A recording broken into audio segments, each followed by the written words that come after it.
akosi awa que ezali double nationalité, azana double nationalité, or que na mboka na biso double nationalité ezalaka te. C'est-à-dire que Kofi Olomide, il ne faut pas juger en tant que Français, azala condamné en France, à côté de prison en France awa. Biso Congo, République démocratique du Congo, ndenga lobi kuna pas juge. Oui, mais vous connaissez notre pays, la République démocratique du Congo. Kuna le président de la République a gagné 2 800 000. Et il y a 70% des gens de Congolais qui n'ont pas de travail. Et du coup, donc il y a tant de pays, ça va 150 wana. Donc il y a donc a fundi nani Félix a quitté Simboka na biso parce que ce monsieur est de nationalité française. Bande konangai Kofi Olomide azali français. Kima kiwana, il utilisait un faux passeport pour Akima Interpol. Et non seulement il utilisait faux passeport pour Akima Interpol, ce monsieur est de nationalité française. Passeport n'est pas le côté. Ok, yemoko bande konangai toki kuna que azana bande ko utiliser faux passeport pour Akima Interpol. Polim sangai na bosani kolongola masque. Kwanza Mungu espera kodera, kwanza Mungu espera kodera, kwanza Mungu espera kodera, kwanza Mungu espera kodera, kwanza Mungu espera kodera, kwanza Mungu espera kodera, kwanza Mungu espera kodera, kwanza Mungu espera. Bima na tribunal là, na cour d'appel, bande konangai. Eza koyinda Kofi Olomide donc bande konangai il a faut bomona ndenga kitisi gouvernement Congo kitisi Fachi Béton. Donc hier apparemment ce qu'a foutara ba danseuse na ye $150 par concert. C'est parce que na mboka na biso Congo, République démocratique du Congo, ndenga lobi kuna pas juge. Oui, mais vous connaissez notre pays, la République démocratique du Congo. Kuna le président de la République a gagné 2 800 000. Et il y a 70% des gens de Congolais qui n'ont pas de travail. Et du coup, donc il y a tant de pays, ça va 150 wana. Donc il y a donc a fundi nani Félix a quitté Simboka na biso parce qu'à chaque fois il minimisait notre pays en disant que oui, vous connaissez la République démocratique du Congo. Oh banana bazaba fo mikanda, kutu danseuse moka yena ba mikanda lukuta, acte de naissance neza lukuta, passeport neza lukuta. OK, yemoko bande kona ngai toki kuna que azana bande ko utiliser faux passeport pour na Akima Interpol. Polim sangai na bosani kolongola masque. À ce qui paraît Kofi Olomide nandenga mikimela ki bande kolongai. Nandenga mikima kiwana, il utilisait un faux passeport pour na Akima Interpol. Et non seulement il utilisait faux passeport pour Akima Interpol, ce monsieur est de nationalité française. Bande kolongai Kofi Olomide azali français, aza congolais té. Akosi awa que ezali double nationalité, azana double nationalité, or que na mboka na biso double nationalité ezalaka te. C'est-à-dire que Kofi Olomide, il ne faut pas juger en tant que Français, azala condamné en France, à côté de prison en France awa. Kofi Olomide azana passeport français, c'est un Français. Makamba double nationalité awa ezalité. Alobi que makambo ezo yela ye. Donc pour eza complot ezali azoloba non je me filme. Alobi eza makambo complot eza contre ye ba anti Kofi ba musicien entre ye na ba musicien ba lingana kate ba zo bunda na makambo ba mbongo tout ça. Donc ba musicien mususu ba ndem ba zo sala en sorte que ba enfoncer ye na position o ya za nango wana. Alors que c'est des combattants qui ont créé cette situation. C'est-à-dire que les combattants ont créé, les danseuses, à violer, à tirer les combattants. Azol bango n'a pas juge. Azol bango pas juge. Batoni kofi siko yonde ozana, makambo ba viol oyo. Donc yo au violer mutubo violer mutubo. Alors bité et dans la danseuse moko na cité combo na été parce que c'est vraiment difficile makambo oto yoki bande que nous sommes sous le choc. Nous sommes sous le choc peuple congolais. Makambo oto yoki kuna ba niveau ba violo muto asali na ba matériel à utiliser pour violer les bananas et ça passe. Il y a une entre elles à outaki pas JB. Oui que même à fundi même na JB na nzambe na ngai Koffi Olomide Koko Koffi c'est respecté.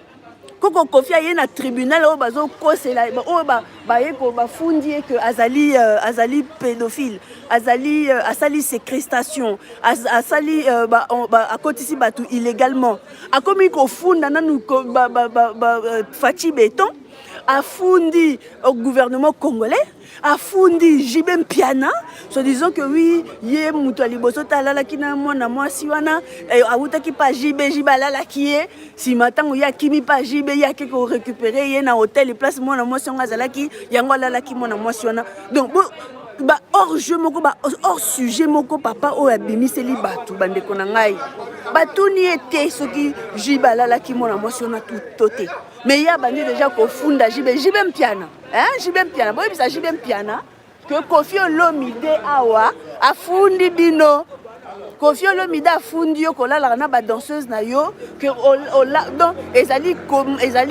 eloko moko normal afundi bino na ba makambo ebele papa wana nayebi te ndenge nini na ko expliquer bino to yo kana bande ko mususu eza somo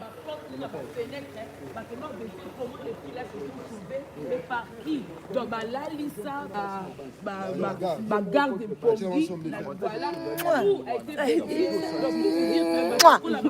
dès le début on avait senti que c'est lui bien avocat pénal défendaki bien ça les gens on avait bien et puis il a eu tout ça plus de 8 heures na 4 tout à fait comme on était qui chaud et Koffi a nous pas ça là-bas il m'a fait sa raison mais il avait de bons avocats mais Yemoko ayebaki ko samba il s'est enfoncé azoko s'enfoncer à chaque fois bah hors sujet na niveau moko donc comprendre les bagambalo baté roule mais Koffi était perdu complètement akipe na ba malaise voilà mais ya ba comment pas si kato na pe na dossier abanda kuna nyera avec na nyonga 6 mois azaki na nyonga 6 mois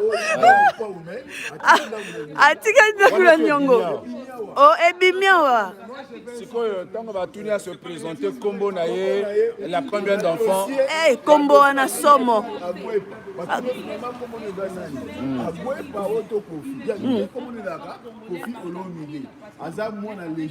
illégitime aza papa ne illégitime ye moka alobi yango na ete aza illégitime yango kombo na ye Koffi Olomide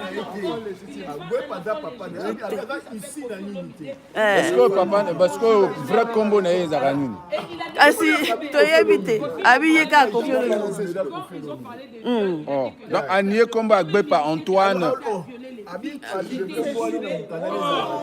faux passeport aza na faux passeport. Là, je suis complètement perdu là. Bon, maintenant, il a combien d'enfants finalement? 3. Alobi qu'il a 3 enfants. Koffi Olomide alobi aza na bana misatu, Didi Stone na baleki na ye. Aza na bana na misatu. Ninga lobi. Donc awangani ba Elvis. Awangani bango nyonso to awangani ba comment nani o mukolo wana comment nani. Te Didi Stone na ndime bango nyonso to wana. Bana Koffi message na bana Koffi bino no subo za likolo ya Didi Stone awangani bino alobi kaza na bana misato donc na bana oya boti na ba danseuse awangani bango mususu et puis bah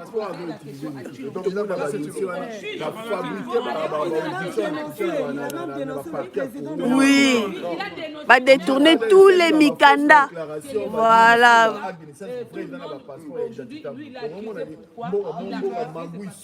bon eloko kuta soni mbuta oyo esekisa ye ngai Koffi Olomide ayeba avocat ya Koffi il s'est permis le fait que Koffi a mon biso le fait à mon biso avocat ya Koffi avec confirmé Rolobake bateau ba nyokolié na dossier na ye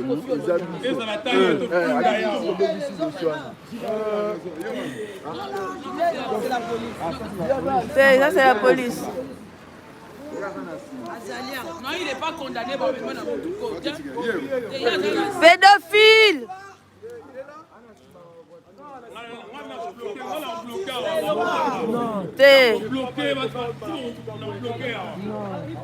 Non, c'est accueilli.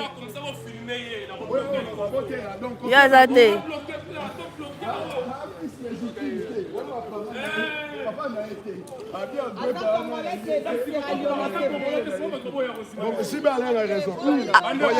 Afundi na jibe, alobi jibe alala na ba danseuse na ye. Afundi jibe, afundi Fati Beton. Awangani bana na ye. L'enfant en question, elle a fait déclarer par chez un autre monsieur. L'enfant n'est pas de son mari. Il a commencé à accuser les danseuses comme ça. L'autre a eu un enfant avec quelqu'un d'autre, mais elle a fait déclarer son enfant chez un Français pour avoir les papiers. L'autre là-bas, elle a une acte de naissance qui est faux. L'autre là-bas, elle se faisait violer, coucher déjà avec Jibem Piana avant que moi je la récupère et que je couche avec elle à l'hôtel. Le président de la République congolaise, maman, le président de la République du Congo gagne 2 800 000 et comment s'appelle le peuple congolais gagne 5 $ par mois. Moi je les paye 150 $, donc lui il le paye mieux. Ah là là. Vous vous rendez compte un peu? Le mec il dit oui mais moi je gagne 50 000 € par mois, 60 000 € par mois. Mais tu payes tes danseuses 150 $. Alors que tu gagnes 50 à 60 000 € par mois. Et ces danseuses-là, lorsqu'elles viennent ici, on leur donne 150 €. Elles sont obligées d'envoyer 70 $ chez leur maman et rester avec le peu qui leur reste, avec tous les besoins de femmes que nous on a, quoi. Et ils peuvent rester pendant 6 mois. Et les 6 mois, si tu ne couches pas avec lui pour aller au concert, s'il y a 6 concerts, eh ben, tu n'auras pas tout le salaire en fait. Parce qu'ils ne payent que par rapport aux concerts qu'elle vend en fait. Et quand elle refuse de coucher avec lui, eh ben, ils n'iront pas au concert. Donc les 150 €, elles ne l'auront pas. Donc elle peut se retrouver pendant 2 mois sans rien en fait. À moins qu'elles aillent coucher avec lui encore, pour qu'il puisse leur donner 200 €. Le mec, il paye plus les danseuses lorsqu'ils couchent avec lui que lorsqu'elles vont travailler, au fait. Parce que le travail, ça coûte 150 €, mais par contre, quand ils vont faire les soi-disant courses, parce que c'est comme ça qu'elles ont appelé ça. Oui, Koffi Olomide ont venu nous chercher pour aller faire les courses. Mais c'était quoi les courses? C'était aller à l'hôtel. De les séquestrer. Voilà. Ben, c'était parce qu'elles allaient à l'hôtel avec Koffi, c'est ça qu'elles appelaient les courses. Et ces courses-là, lorsqu'elles allaient faire les courses avec Koffi, c'est là que Koffi, si elles essayaient de la madouer un petit peu, oui, j'ai besoin de ci, j'ai besoin de ça, Koffi leur donnait 200 $ pour aller acheter un manteau, plus que leur salaire, en fait. Et ça m'a outré. Et ce mec-là, oui, il les a séquestrés parce qu'apparemment, l'ongola, poignée, il y a fenêtre, tous les poignées de fenêtres chez Koffi à Agnières. Ils étaient enlevés, elles ne pouvaient pas pour les empêcher de sortir. Il y avait 3 hommes qui étaient dans cette maison-là, qui les surveillaient. Et lorsque un partait et laissait la clé à l'autre, l'autre arrivait, l'autre partait et laissait la clé à l'autre, la clé tournait entre les trois hommes qui habitaient au rez-de-chaussée dans un salon où il n'y avait que des matelas où les hommes là dormaient. Et les filles se retrouvaient au-dessus comment on appelle, en duplex et tout. Et elles devaient rester là, clouées entre 4 murs. Donc voilà, peuple congolais, vraiment, Makambu Otoyoki Awa, ils a somme. Kofi aza mutema mabeba ndeko na ngai. Kofi c'est pas aza mututé. On va attendre pour le 13 décembre. Toyeba, qu'est-ce qui va se passer? L'avocat de la défense a demandé 8 ans d'emprisonnement pour Kofi et 70 000 euros. C'est l'avocate du ministère public, voilà, l'avocat général. Voilà, 8 ans, voilà, 8 ans de prison pour Kofi, 70 000 euros de dédommagement par danseuse. Et les deux autres Moukala qui étaient là, il y a un, le beau-frère de Kofi Olomide. Lui, par contre, on a demandé 3 ans pour lui. Et le Ngoulou de Kofi, un de Ngoulou comme ça qu'il avait ramené, donc qui apparemment tremble devant Kofi, fait exactement tout ce que Kofi lui demandait, malgré que ce dernier, il était quand même un petit peu gentil avec les filles, parce que c'est lui qui utilisait son téléphone pour que les filles puissent appeler. C'est lui qui récupérait les $70 des filles pour pouvoir aller envoyer des Western Union pour eux à leur place et leur donner son téléphone de temps en temps pour pouvoir appeler leur famille. Et ben lui, on lui a donné 2 ans, enfin on a demandé à ce qu'il ait 2 ans de prison. 2 ans de prison. Voilà.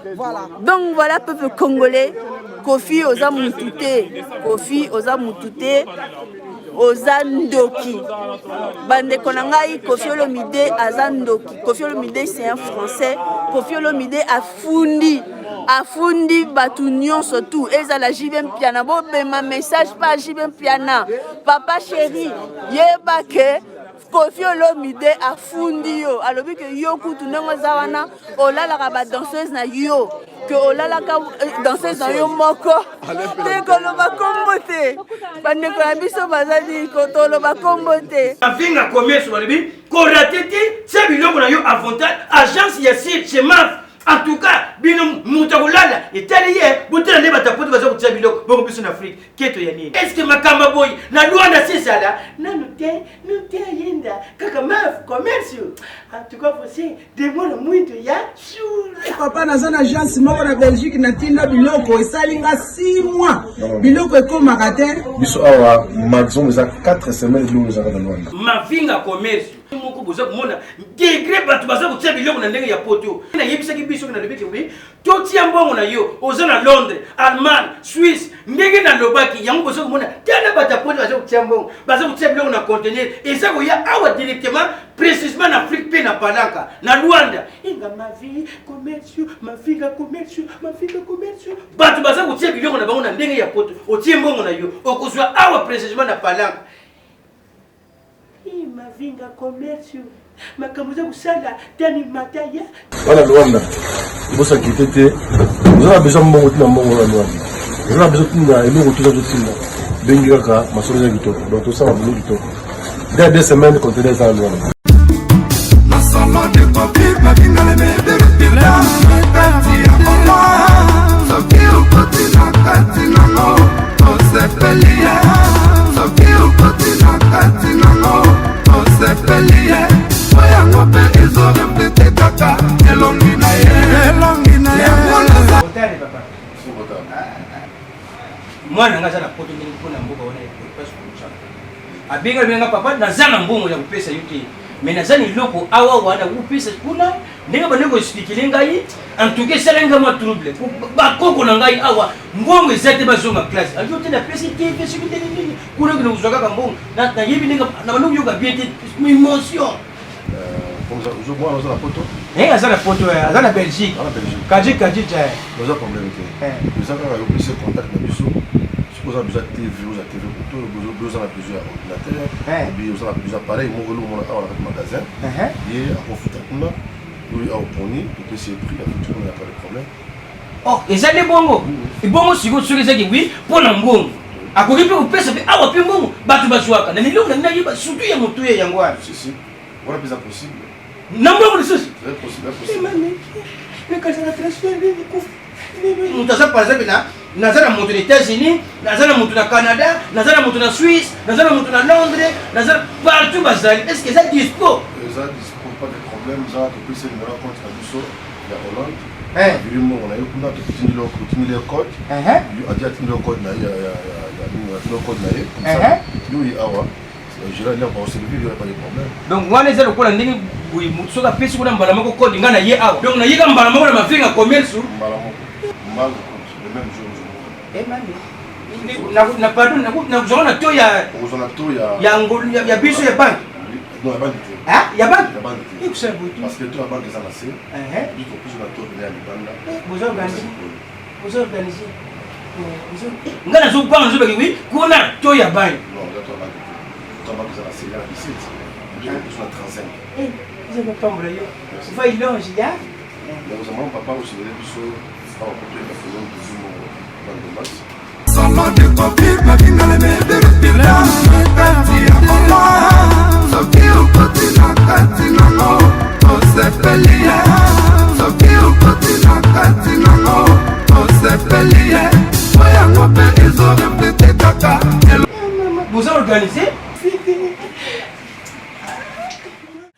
Kisese mobimba Londres banda na kabine kunene précisément na kati ya mboka ya Angola tozana makambo yindi mavinga commerce balobi mavinga commerce ndi makambo mavinga commerce osana ndeko na yo azaka na Londres, États-Unis, Canada, Bruxelles, Hollande, partout dans le monde osana poso tinda mbongo osana ordinateur osana TV na yo ya munene osana arca osana fer osana nyonso to sengelo tinda pona bana ya classe surtout ordinateur mwana za kutikunduna azo kuswama yele awawa soko tindi osana facilité upesa mbongo te awa kuswa mbongo sa mavinga commerce osale ngolabo ipona nini